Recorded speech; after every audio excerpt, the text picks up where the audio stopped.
Workers at the George's Poultry plant in Springdale walked off the job today, and they say they're demanding change. These workers say they fear the company isn't doing enough to protect them during the ongoing pandemic. 5 News reporter Veronica Ortega reached out to the company and spoke to employees who spent the day in protest. Around 24 employees working at the George's Poultry plant in Springdale on Kansas Street walked off the job. They say conditions inside the plant aren't what they should be as COVID cases continue to surge. Ahora mismo yo siento inseguridad por mi salud. The co-founder of Venceremos, an organization focused on the human rights of poultry workers, say these people are struggling to get basic protections.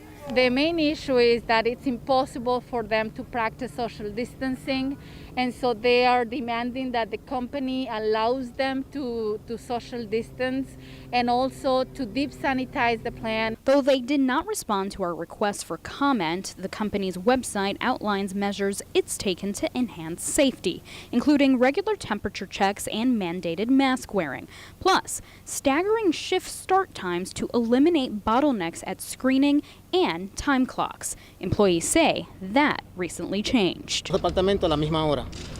Mucha gente aglomerada a la misma hora en el mismo lugar, bajando por la misma escalera y por la misma puerta. At one point, management came out and told workers that they needed either to return to work or leave, but they refused, continuing their chant of "Si se puede." Yes, you can.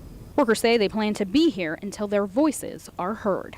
In Springdale, covering news where you live, Veronica Ortega, 5 News. Now, 5 News did reach out to George's for comment, but we have not yet heard back from the company.